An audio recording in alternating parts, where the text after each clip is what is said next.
ನಮಸ್ಕಾರ ಕರ್ನಾಟಕ.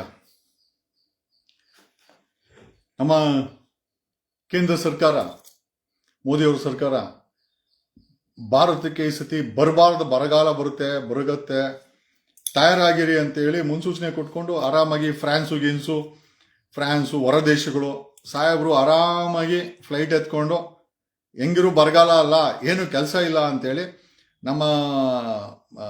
ನಮ್ಮ ದೇಶದ ಪ್ರಧಾನಿಗಳಾದಂಥ ಮೋದಿಯವರು ಫಾರಿನ್ ಟ್ರಿಪ್ ಮೇಲೆ ಫಾರಿನ್ ಟ್ರಿಪ್ ಪಡ್ಕೊಂಡು ಆರಾಮಾಗಿ ಅಲ್ಲೆಲ್ಲ ಇದ್ದಾರೆ. ಬಟ್ ಬರಗಾಲ ಅಂತೂ ಖಂಡಿತ ಬಂದಿದೆ, ಫೇಸ್ ಮಾಡಬೇಕಾದ್ದು ಒನ್ಸ್ ಅಗೇನ್ ದೇಶದ ನಾಗರಿಕರು. ಕರ್ನಾಟಕದ ವಿಚಾರಕ್ಕೆ ಬಂದಿದ್ರೆ ಕೇಂದ್ರ ಸರ್ಕಾರ ಬರಗಾಲ ಬರುತ್ತೆ ಅಂತ 1.5 ತಿಂಗಳು ಮುಂಚೆನೇ ಹೇಳಿತ್ತು. ಬರಗಾಲ ಬಂದ್ಬಿಟ್ಟಿದೆ, ಮಳೆ ಬೀಳ್ತಾ ಇಲ್ಲ. ನಾನು ಬೆಳಗ್ಗೆ ಪೋಸ್ಟ್ ಹಾಕಿದೆ, ಪಾಪಗಳು ಜಾಸ್ತಿ ಆದಾಗ ಪ್ರಕೃತಿ ತನ್ನ ವಿಕೋಪವನ್ನ ಒಂದು ರೀತಿಯಲ್ಲಿ ತೋರಿಸುತ್ತೆ ಅಂತ. ಅದನ್ನ ನೀವು ಒಪ್ಕೊಳ್ತಿರೋ ಬಿಡ್ತಿರೋ ಹೇಳ್ದಲ್ಲ, ಮನುಷ್ಯನ ಸಮಾಜದಲ್ಲಿ ಮನುಷ್ಯನ ಪಾಪಗಳು, ಮನುಷ್ಯನ ಈ ಕ್ರೌರ್ಯಗಳು, ದುರಾಡಳಿತ, ಭ್ರಷ್ಟಾಚಾರ, ನಿರುದ್ಯೋಗ, ಕ್ರೈಮ್, ಅತ್ಯಾಚಾರ, ಲೂಟಿ ಇವೆಲ್ಲ ಓಪನ್ ಆಗಿ ಆಮೇಲೆ ಬಡವರ ಕಣ್ಣೀರು, ಬಡವರ ಶಾಪ, ಬದುಕಲು ಆಗದಂತ ಪರಿಸ್ಥಿತಿ ಇದ್ದಾಗ ಪ್ರಕೃತಿ ತನ್ನ ವಿಕೋಪವನ್ನ ತೋರಿಸುತ್ತೆ. ಈ ವರ್ಷ ಇಷ್ಟು I think we have already crossed 1 month, 1 ತಿಂಗಳು ಮುಗಿದೋಗಿದೆ. ಈಗ ಜುಲೈ ತಿಂಗಳು, ಆಲ್ರೆಡಿ 1.5 ತಿಂಗಳಾಗಬೇಕಾಗಿತ್ತು ಮಳೆಯಾಗಿ. ಡ್ಯಾಮುಗಳು, ಕೆರೆ ಕುಂಟೆಗಳು ತುಂಬೋಗ್ಬೇಕಾಗಿತ್ತು, ಎಲ್ಲಿ ಮಳೆ ಬೀಳ್ತಾ ಇಲ್ಲ. ಪಾಪಗಳು ತುಂಬೋಗಿದೆ, ಕೆರೆಗಳು ಮತ್ತೆ ಡ್ಯಾಮ್ಗಳೆಲ್ಲ ಬತ್ತೋಗಿದೆ. ಈ ನಿಟ್ಟಿನಲ್ಲಿ ನಮ್ಮ ರಾಜ್ಯ ಸರ್ಕಾರ D K Shivakumar chief minister ಆದಂತ ಡಿ ಕೆ ಶಿವಕುಮಾರ್ ಅವರು ಒಂದು ಆದೇಶವನ್ನ ಕೊಟ್ಟಿದ್ದಾರೆ ರೈತರಿಗೆ. ಕರ್ನಾಟಕದ ರೈತರು ಬೆಳೆ ಇಕ್ಕಬೇಡಿ ಅಂತ. ಗುಡ್. ಯಾಕೆ ಅಂತಂದ್ರೆ ಬೆಳೆ ಇಟ್ಟು ಮಳೆ ಬರ್ತಾ ಇಲ್ಲ, ನಷ್ಟ ಆದ್ರೆ ಮತ್ತೆ ಅದೇ ಸರ್ಕಾರಕ್ಕೆ ಪರಿಹಾರ ಕೇಳ್ತಾರೆ. ಸರ್ಕಾರಕ್ಕೆ ಕೊಡಕ್ಕೆ ಶಕ್ತಿ ಇದೆಯಲ್ಲ ಆರ್ಥಿಕವಾಗಿ, ಅದು ನಮಗೆ ಗೊತ್ತಿಲ್ಲ. ಬಟ್ ಆದರೆ ಕರ್ನಾಟಕದ ರೈತರು ಬೆಳೆ ಇಡಕ್ಕೆ ಹೋಗ್ಬೇಡಿ, ಫೈನ್, ಏನ್ ಮಾಡಬೇಕು ಅಂತ ಸರ್ಕಾರನೇ ಹೇಳ್ಬೇಕು. ಯಾಕೆ ಅಂತಂದ್ರೆ 60 to 70% ಕರ್ನಾಟಕದಲ್ಲಿ ಕೃಷಿ ಅನ್ನೋದು ಅವ್ರು ಬೆಳೆ ಬೆಳೆದ್ರೆ ನಾವು ತಿನ್ನಕ್ಕಾಗೋದು. ಸೊ ರೈತರಿಗೆ, ಕೃಷಿ ಮಾಡೋರ್ಗೆ ಬೆಳೆ ಬೆಳೆಯಬೇಡಿ, ನೀರಿಲ್ಲ, ನ್ಯಾಚುರಲಿ ನೀರಿಲ್ಲ ಅಂತಂದ್ರೆ ಬೆಳೆ ಬೆಳೆಯಕ್ಕಾಗಲ್ಲ. ಆಮೇಲೆ ಬೆಳೆ ಇಟ್ಟುಬಿಟ್ಟು ಪರಿಹಾರ ಕೇಳ್ತಾರೆ, ಸರ್ಕಾರದ ಕೈಯಲ್ಲಿ ಕೊಡಕ್ಕಾಗುತ್ತೋ ಇಲ್ಲ ಗೊತ್ತಿಲ್ಲ. ಅದು ಏನೋ ಉದ್ದೇಶ ಇರ್ಬೇಕು. ಯಾಕಂದ್ರೆ ಫೈನಾನ್ಸ್ ವಿಚಾರದಲ್ಲಿ ನಮ್ಮ ಡಿ ಕೆ ಶಿವಕುಮಾರ್ ಅವರು, ಮುಖ್ಯಮಂತ್ರಿಗಳಾದಂಥ ಡಿ ಕೆ ಶಿವಕುಮಾರ್ ಪರ್ಫೆಕ್ಟ್. ಏನಾದ್ರೂ ಲಾಭ ಬರಂಗಿದ್ರೆ ಮಾತ್ರ, ಇಲ್ಲ ಅಂತಂದ್ರೆ ಬೇಡ ಅಂತ ಹೇಳ್ತಾರೆ. ಬಟ್ ಪ್ರಾಬ್ಲಮ್ ಏನು ಅಂತಂದ್ರೆ ಈ ರೈತ ಕೃಷಿಯನ್ನು ನಂಬಿರೋಂಥವ್ರು ಈಗ ಬೆಳೆನೇ ಬೆಳೆದಿಲ್ಲ ಅಂತಂದ್ರೆ ಬೆಲೆ ಏರಿಕೆ ಜಾಸ್ತಿ ಆಗುತ್ತೆ, ಕಾಳು ಕಡಿಗಳ ಬೆಲೆ ಏರಿಕೆ ಜಾಸ್ತಿ ಆಗುತ್ತೆ, ಅಕ್ಕಿ ರಾಗಿ ಬೆಲೆ ಜಾಸ್ತಿ ಆಗುತ್ತೆ. ಇದಕ್ಕೆ ಕಾಂಪನ್ಸೇಟ್ ಸರ್ಕಾರ ಹೇಗೆ ಮಾಡುತ್ತೆ? ಎರಡನೇದು, ಅವನು ರೈತ ಬೆಳೆ ಬೆಳೆದಿಲ್ಲ ಅಂತಂದ್ರೆ ಅವನ ಜೀವನ ಹೆಂಗೆ? ಅದಕ್ಕೆ ಕೇಂದ್ರ ಸರ್ಕಾರ ಜೊತೆ ಮಾತಾಡಿ ಅವ್ರಗಳಿಗೆ ಏನಾದ್ರೂ ಜೀವನಕ್ಕೆ ಕೊಡುವಂತ ವ್ಯವಸ್ಥೆ ಆದ್ರೂ, ಯಾವ್ದಾದ್ರು ರೈತರಿಗೆ ಒಂದು ಭಾಗ್ಯ ಗಿಗ್ಗ ಕೊಡುವಂತ ವ್ಯವಸ್ಥೆ ಏನಾದ್ರೂ ಆಗುತ್ತಾ ಗೊತ್ತಿಲ್ಲ. ಏನೋ ಅವ್ರ ಪರವಾಗಿ ಕೇಳಬೇಕಾದ್ರು, ಪ್ರಶ್ನೆ ಮಾಡಬೇಕಾದ್ರು. ಯಾಕಂದ್ರೆ ವಿರೋಧ ಪಕ್ಷ ಅನ್ನೋದು ನಮ್ಮ ಕರ್ನಾಟಕದಲ್ಲಿ ಐತೋ ಸತ್ತೋಗೋಯ್ತೋ ಬದುಕವ್ರು ಅದಂತೂ ಗೊತ್ತಿಲ್ಲ. ಬಟ್ ಆದ್ರೆ ಯಾವುದೇ ಸಮುದಾಯಕ್ಕೆ ಅನ್ಯಾಯ ಆದಾಗ ಅಥವಾ ಸಮಾಜ ಶೋಷಣೆ ಇಲ್ಲದಾಗ, ಸಮಾಜ ಶೋಷಿತ ಸಮಯದಲ್ಲಿ ನಡೆದೋಗ್ಬೇಕಾದ್ರೆ ಪ್ರಶ್ನೆ ಮಾಡಬೇಕಾದ್ರು, ಕೇಳಬೇಕಾದ್ರು, ರಿಕ್ವೆಸ್ಟ್ ಮಾಡ್ಕೊಳ್ಬೇಕಾದ್ರು ಜನರ ಪರವಾಗಿ. ಈಗ ರೈತರನ್ನ ಬೆಳೆ ಇಡಬೇಡ ಅಂತ ಡಿ ಕೆ ಶಿವಕುಮಾರ್, ಮೋಸ್ಟ್ಲಿ ಸ್ವತಂತ್ರ ಭಾರತದಲ್ಲಿ ಮೊದಲ ಮುಖ್ಯಮಂತ್ರಿ ಇರಬೇಕು ಈ ರೀತಿ ರೈತರಿಗೆ ಡೈರೆಕ್ಟ್ ಆಗಿ ಬೆಳೆ ಇಡಬೇಡ್ರಿ ಅಂತ ಹೇಳಿದ್ದು ಅಂತ. ಬೇರೆಯವರೆಲ್ಲ ಏನೋ ಮಳೆ ಬೀಳ್ತಾ ಇಲ್ಲ ನೋಡಿ ಅಂತ ಇದ್ರು, ಬಟ್ ಇವ್ರು ಡೈರೆಕ್ಟ್ ಆಗಿ ಹೇಳಿದ್ದಾರೆ. ಡಿ ಕೆ ಶಿವಕುಮಾರ್ ಪರ್ಫೆಕ್ಟ್, ಒಂದ್ ರೀತಿ 2 ಸ್ಲೈಸ್ ಮಾಡ್ದಂಗೆ ಅವ್ರ ಮಾತುಗಳು. ಬೆಳೆ ಇಡಬೇಡಿ. ಬಟ್ ನಮ್ಮ ರಿಕ್ವೆಸ್ಟ್ ಏನು ಅಂತಂದ್ರೆ, ಎಸ್ ಡೆಫಿನೆಟ್ಲಿ ಡ್ಯಾಮ್ಗಳಲ್ಲಿ ಕುಡಿಯೋಕೆ ನೀರಿಲ್ಲ, ಜನರಿಗೆ ಜೀವನ ಮಾಡಕ್ಕೆ ಕಷ್ಟ ಇದೆ, ಬೆಳೆ ಇಡಬೇಡಿ ಅಂತ ಹೇಳ್ತಾ ಇರುವಂತ ಕಾಂಗ್ರೆಸ್ ಸರ್ಕಾರ ಇನ್ನೊಂದು ಕೆಲಸ ಮಾಡಬೇಕು, ಇನ್ನೊಂದು ಹೆಜ್ಜೆ ಮುಂದೆ ಹೋಗ್ಬೇಕು. ಏನು ಅಂತಂದ್ರೆ, ಈಗ ಕನ್ಸ್ಟ್ರಕ್ಷನ್ ಇಂಡಸ್ಟ್ರಿ, ಕಂಬಿ ಇಂಡಸ್ಟ್ರಿ, ಕಬ್ಬಣ ಮಾಡೋ ಇಂಡಸ್ಟ್ರಿ, ಕೊಪ್ಪಳದಲ್ಲಿ ಬರೀ ಕಬ್ಬಣ ಮಾಡೋ ಇಂಡಸ್ಟ್ರಿ, ಕಬ್ಬಣ ಮಾಡಿ ಬೆಂಗಳೂರು ಕಳಿಸ್ತಾರೆ, ಕನ್ಸ್ಟ್ರಕ್ಷನ್ ನಡೀತಾ ಇದೆ. ಈಗ ಕನ್ಸ್ಟ್ರಕ್ಷನ್ ಇಂಡಸ್ಟ್ರಿ ಕೃಷಿ ಬಿಟ್ಟು ಅತಿ ಹೆಚ್ಚಿನ ನೀರನ್ನ ಉಪಯೋಗಿಸುವಂತ ಇಂಡಸ್ಟ್ರಿ, ಕಬ್ಬಣ ಮಾಡೋ industry, cement industry, mining industry, sand industry, ಸಾಕಷ್ಟು ಇಂಡಸ್ಟ್ರಿಗಳು ನೀರನ್ನೇ ಬಳಕೆ ಮಾಡಿಕೊಂಡು ಈಗ ರೈತರಿಗೆ ಬೆಳೆ ಇಡಬೇಡಿ ಅಂತ ಹೇಳುವಂತ ಸರ್ಕಾರ ಈ ಇಂಡಸ್ಟ್ರಿ ಏನಿದೆ, ಮನೆ ಕಾಂಪ್ಲೆಕ್ಸು, ಏನೋ ಅಪಾರ್ಟ್ಮೆಂಟ್ಗಳು ಬರೋ ವರ್ಷ ಕಟ್ಟಿದ್ರು ನಡೀತದೆ. ನಾವು ಕೇಳೋದೇನು ಅಂತಂದ್ರೆ, ದಯಮಾಡಿ ಕರ್ನಾಟಕದಲ್ಲಿರೋ ಕಾಂಗ್ರೆಸ್ ಡಿ ಕೆ ಶಿವಕುಮಾರ್ ಅವರ ಸರ್ಕಾರ ದಯಮಾಡಿ ಈ ಒಂದು ಕನ್ಸ್ಟ್ರಕ್ಷನ್ ಇಂಡಸ್ಟ್ರಿಗಳಿಗೆ ಬ್ಯಾನ್ ಮಾಡಬೇಕು. ಈಗ ಅಕ್ಕಿನೇ ಬೆಳಿಬೇಡಿ ನೀರಿಲ್ಲ ಅಂತಂದ್ರೆ ಈಗ ಸಿಮೆಂಟ್ ಮಾಡಕ್ಕೆ ಸಿಮೆಂಟ್ ಇಂಡಸ್ಟ್ರಿ ಮಾಡ್ತಾ ಇದ್ದಾರೆ. ಕಬ್ಬಿಣದ ಇಂಡಸ್ಟ್ರಿ ಕೊಪ್ಪಳದಲ್ಲಿ ಸಗಟಾಗಿ ಮೈನಿಂಗ್ ನಡೀತಾ ಇದೆ. ಮತ್ತೆ ಏನೋ ಹೊಡಿಕೊಲ್ಲ ಸ್ಯಾಂಡ್ ಮೈನಿಂಗ್ ಇಂಡಸ್ಟ್ರಿ ನಡೀತದೆ. ಇವಕ್ಕೆಲ್ಲದಕ್ಕೂ ನೀರುಗಳು ಬೇಕಾಗಿದೆ.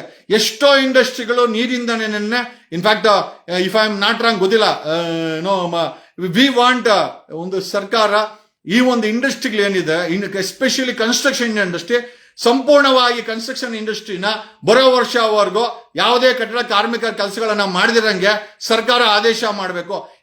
ಈಗ ರೈತರಿಗೆ ಹೇಳದ್ಮೇಲೆ ನೀವು ಕನ್ಸ್ಟ್ರಕ್ಷನ್ ಇಂಡಸ್ಟ್ರಿ ಅತಿ ಹೆಚ್ಚಿನ ನೀರನ್ನ ಬಳಸ್ತದೆ, ಕುಡಿಯಕ್ಕೆ ನೀರಿಲ್ಲ, ಜೀವನ ಮಾಡಕ್ಕೆ ನೀರಿಲ್ಲ ಅಂತಂದ್ರೆ ಕನ್ಸ್ಟ್ರಕ್ಷನ್ ಇಂಡಸ್ಟ್ರಿಗೆ ಈಗ ಯಾವ ರೀತಿ ರೈತರಿಗೆ, ಕೃಷಿಕರಿಗೆ, ಕರ್ನಾಟಕದ ಕೃಷಿಕರಿಗೆ ರಾಜ್ಯ ಡಿ ಕೆ ಶಿವಕುಮಾರ್ ಸರ್ಕಾರ ಆದೇಶ ಮಾಡ್ತೋ, ಕನ್ಸ್ಟ್ರಕ್ಷನ್ ಇಂಡಸ್ಟ್ರಿಗೂ ಕಂಪ್ಲೀಟ್ ಆಗಿ ಬ್ಯಾನ್ ಮಾಡಬೇಕು. ಈಗ ಕುಡಿಯಕ್ಕೆ ನೀರಿಲ್ಲ ಅಂತಂದ್ಮೇಲೆ ಬರೋ ವರ್ಷ ಅವೆಲ್ಲ ಕಟ್ಕೊಳ್ಳಿ. ಈಗ ಫಾರ್ಮರ್ಸ್ಗೆ ಅಥವಾ ರೈತರಿಗೆ ಬೆಳೆ ನಷ್ಟ ಕೊಡಕ್ಕಾಗಲ್ಲ ಅಂದ್ಮೇಲೆ ಈ ಕನ್ಸ್ಟ್ರಕ್ಷನ್ ಇಂಡಸ್ಟ್ರಿಗಳು ದುಡ್ಡು ಮಾಡೋರು, ಬಿಸ್ನೆಸ್ ಮಾಡೋರ್ಗೆ ಯಾಕೆ ಎಲ್ಲಿಂದ ನೀರು ಬರ್ತದೆ? ಕುಡಿಯೋ ನೀರನ್ನ ಅವ್ರಿಗೆ ಅಂದ್ರೆ ಇಂಡಸ್ಟ್ರಿಯಲ್ಗಳನ್ನ, ಕಮರ್ಷಿಯಲ್ಗಳನ್ನ ಬದುಕಿಸಿ ರೈತರನ್ನ ಸಾಯಿಸುವಂತ ಕೆಲಸ ಸರ್ಕಾರ ಮಾಡಕ್ ಹೋಗ್ಬಾರ್ದು. ಈಗ ಕೃಷಿಯನ್ನ ನೀರಿಲ್ಲದೆ ನಿಲ್ಸಕ್ಕೆ ಬರಗಾಲ, ನೀವು ಏನು ಮ್ಯಾಜಿಕ್ ಅಂತೂ ಮಾಡಕ್ಕಾಗಲ್ಲ. ನಮ್ಮನೆ ಬರ ಪಾಪ ಮಾಡಿರೋರು, ಪಾಪಿಗಳು ಸಂಖ್ಯೆ ಜಾಸ್ತಿ ಆಗಿದೆ.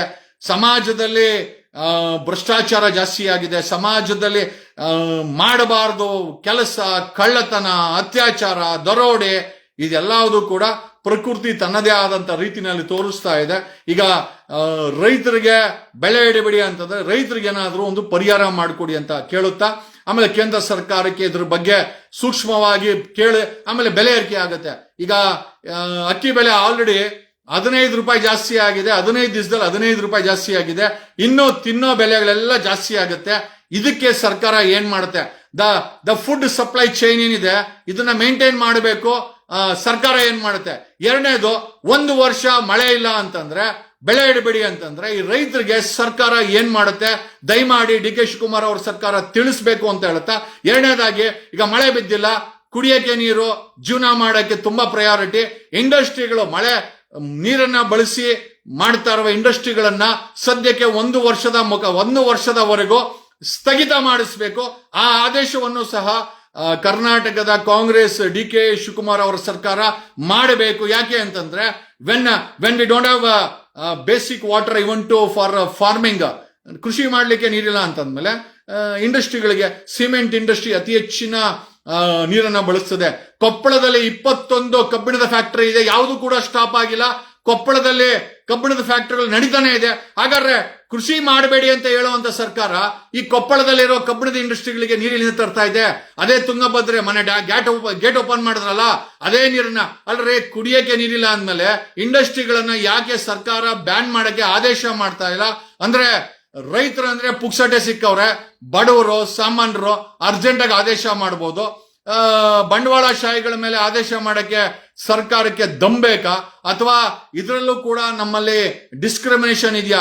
ರೈತರನ್ನ ನಾವು ಬ್ಯಾನ್ ಮಾಡ್ತೀವಿ, ಇಂಡಸ್ಟ್ರಿಗಳವರು ನಮ್ಗೆ ಅವರೆಲ್ಲ ಬಂಡವಾಳಶಾಹಿಗಳು, ಅವ್ರು ಬದುಕಲಿ ಅಂತ ಏನಾದ್ರು ಸರ್ಕಾರಕ್ಕೆ ಇದೆಯಾ? ಕೃಷಿ ಅನ್ನೋದೇ ಇಲ್ಲ ಅಂದ್ಮೇಲೆ, ಬೆಳೆ ಅನ್ನೋದಕ್ಕೆ ನೀರು ಹೋಗ್ತಾ ಇಲ್ಲ ಅಂದ್ಮೇಲೆ ಈ ಕಮರ್ಷಿಯಲ್ ಈ ಒಂದು ಇಂಡಸ್ಟ್ರಿಯಲೈಸೇಷನ್ ಯಾವ್ದು ನೀರನ್ನು ತಗೊಳ್ತದೆ, ಎಸ್ಪೆಷಲಿ ಕನ್ಸ್ಟ್ರಕ್ಷನ್ ಇಂಡಸ್ಟ್ರಿ, ಬರೋ ವರ್ಷ ಆಚೆ ವರ್ಷ ಮಳೆ ಬಂದಾಗ ಕಟ್ಕೊಳ್ಳಿ. ಅಲ್ಲಿವರೆಗೂ ಈ ಎಂಟೈರ್ ದೊಡ್ಡ ದೊಡ್ಡ ಅಪಾರ್ಟ್ಮೆಂಟ್ಗಳು, ಸಿಮೆಂಟ್ ಇಂಡಸ್ಟ್ರಿ, ಕಬ್ಬಿಣದ ಇಂಡಸ್ಟ್ರಿ, ಬೇರೆ ಬೇರೆ ಇಂಡಸ್ಟ್ರಿಗಳಿಗೆ ಸರ್ಕಾರ ಡೈರೆಕ್ಟ್ ಆಗಿ ಆದೇಶ ಮಾಡಬೇಕು. They should stop the operations of big industries, especially construction industry immediate ಆಗಿ ಬ್ಯಾನ್ ಮಾಡಬೇಕು. ಆಮೇಲೆ ಯಾಕೆ ಬ್ಯಾನ್ ಮಾಡಲ್ಲ ಅಂತಂದ್ರೆ ಎಲ್ಲ ಬಂಡವಾಳಶಾಹಿಗಳು, ರಾಜಕಾರಣಿಗಳು, ಮಾಫಿಯಾಗಳು ಈ ಕನ್ಸ್ಟ್ರಕ್ಷನ್ ಇಂಡಸ್ಟ್ರಿನಲ್ಲಿ ಏನೇನೇ ಕದ್ದಿರೋ ದುಡ್ಡನ್ನ ಹಾಕಿ ಕೆಲಸ ಮಾಡೋದು, ಅವ್ರಿಗೆ ನಷ್ಟ ಆಗೋದು ಅವ್ರಿಗೆ ಇಷ್ಟ ಇಲ್ಲ. ಈಸಿಯಾಗಿ ಸಿಗೋದು ನಮ್ಮ ರೈತರ ವಿಚಾರದಲ್ಲೂ ಅಷ್ಟೇನೆ ಮಾನ್ಯ ಡಿ ಕೆ ಶಿವಕುಮಾರ್ ಅವರು ಕೇಂದ್ರ ಸರ್ಕಾರದ ಜೊತೆ ಮಾತಾಡಿ ಬರಗಾಲ ಬಂದಿದೆ, ಬರಗಾಲ ಬರುತ್ತೆ ಅಂತ ಆಲ್ರೆಡಿ ನಮ್ಮ ಫ್ರಾನ್ಸ್ ಅಲ್ಲಿರೋ ಪ್ರಧಾನಮಂತ್ರಿ ಹೇಳಿದ್ರು. ಬಟ್ ಪ್ರಶ್ನೆ ಏನಪ್ಪಾ ಅಂತಂದ್ರೆ ಬರಗಾಲ ಬರುತ್ತೆ, ಅದೆಲ್ಲರೂ ಗೊತ್ತಿದೆ. ಬಟ್ ಈಗ ಬರಗಾಲದಲ್ಲಿ ಸರ್ಕಾರದ ಕೆಲಸ ಏನು? ಇವ್ರುಗಳಿಗೆ ಯಾರಿಗೆ ರೈತರಿಗೆ ಸರ್ಕಾರ ಏನ್ ಸಪೋರ್ಟ್ ಮಾಡುತ್ತೆ, ಕೇಂದ್ರ ಸರ್ಕಾರ ಏನ್ ಸಪೋರ್ಟ್ ಮಾಡುತ್ತೆ, ರಾಜ್ಯ ಸರ್ಕಾರ ಏನ್ ಸಪೋರ್ಟ್ ಮಾಡ್ತದೆ, ಮತ್ತೆ ಫುಡ್ ಚೈನ್ ಅನ್ನ ಮೇಂಟೈನ್ ಮಾಡಕ್ಕೆ ರಾಜ್ಯ ಸರ್ಕಾರ ಬೆಲೆ ಏರಿಕೆ ಆಗುತ್ತೆ. ಈಗ ಮಳೆ ಬಂದಿಲ್ಲ, ಬರಗಾಲ ಒಪ್ಕೊಳ್ಳೇಬೇಕು. ಎಲ್ಲ ಪಾಪಗಳು ಜಾಸ್ತಿ ಆಗಿದೆ. But the question is how to survive in this condition ಅಂತ ಹೇಳುತ್ತಾ ದಯಮಾಡಿ ಇದಕ್ಕೊಂದು ಪ್ಲಾನ್ ಆಫ್ ಆಕ್ಷನ್ ರಾಜ್ಯ ಸರ್ಕಾರ ಮಾಡಬೇಕು. ಬರೀ ಬಿಸ್ನೆಸ್ ಮೆನ್ಗಳ ತರ ಯೋಚನೆ ಮಾಡಬೇಡಿ, ಮನುಷ್ಯನ ರೀತಿನೂ ಯೋಚನೆ ಮಾಡಿ, ಮಾನವತೆ ಇಟ್ಕೊಂಡು ಯೋಚನೆ ಮಾಡಿ. ಬರೀ ನೀವುಗಳು ಸದಾಶಿವನಗರದಲ್ಲಿ ಡಾಲರ್ಸ್ ಕಾಲೋನಿಯಲ್ಲಿ ಬದುಕಿದ್ರೆ ಮಾತ್ರ ಬದುಕಲ್ಲ. 7 ಕೋಟಿ ಜನ ಇದ್ದಾರೆ, 6.5-7 ಕೋಟಿ ಜನ ಇದ್ದಾರೆ. ಅವರ ಬದುಕು ಕೂಡ ಬದುಕು. ಮಳೆ ಬಂದಿಲ್ಲ, ಬರಗಾಲದ ಒಂದು ಸಂಕೇತ ಕಾಣಿಸ್ತಾ ಇದೆ. ನಮ್ಮ ಎಲ್ಲಾ ಡ್ಯಾಮ್ಗಳು ಖಾಲಿಯಾಗಿದೆ. ಕುಡಿಯಕ್ಕೆ ನೀರು ಸಿಗುತ್ತಾ ಇಲ್ಲ ಗೊತ್ತಿಲ್ಲ. ಮೊದಲು ಕನ್ಸ್ಟ್ರಕ್ಷನ್ ಇಂಡಸ್ಟ್ರಿ, ಕಬ್ಬಿಣದ ಇಂಡಸ್ಟ್ರಿ, ಮೈನಿಂಗ್ ಇಂಡಸ್ಟ್ರಿ, ಈ ಎಲ್ಲಾ ಇಂಡಸ್ಟ್ರಿಗಳನ್ನ ಸ್ಥಗಿತಗೊಳಿಸಬೇಕು ಬರೋ ವರ್ಷದವರೆಗೂ. ಯಾಕೆ ಅಂತಂದ್ರೆ ಕುಡಿಯೋ ನೀರನ್ನ ಅವ್ರು ಬಳಸ್ಕೊಂಡ್ರೆ ನಮಗೆ ಕುಡಿಯೋಕೆ ನೀರು ಸಿಗಲ್ಲ ಅಂತ ಹೇಳ್ತಾ ನನ್ನ ಲೈವ್ ಅನ್ನ ಮುಗಿಸ್ತಾ ಇದ್ದೀನಿ. ಕರ್ನಾಟಕದಲ್ಲಿ ವಿರೋಧ ಪಕ್ಷ ಬದುಕಿದೆಯಲ್ಲೋ ಗೊತ್ತಿಲ್ಲ, ಆದರೆ ನಾವು ಆಸ್ ಎ ಯಂಗ್ಸ್ಟಾರ್ ಪಾರ್ಟಿಯಾಗಿ ಜನರ ಪರವಾಗಿ ನಾವು ಈ ವಿಚಾರಗಳನ್ನ ಸರ್ಕಾರದ ಮುಂದೆ ಇಡ್ತಾ ಇದ್ದೀವಿ, ಜನರ ಮುಂದೆನೂ ಇಡ್ತಾ ಇದ್ದೀವಿ. ದಯಮಾಡಿ ಇದರ ಬಗ್ಗೆ ನಿಮ್ಮ ಅಭಿಪ್ರಾಯಗಳನ್ನ ಮುಕ್ತವಾಗಿ ತಿಳಿಸಬಹುದು. ಧನ್ಯವಾದಗಳು.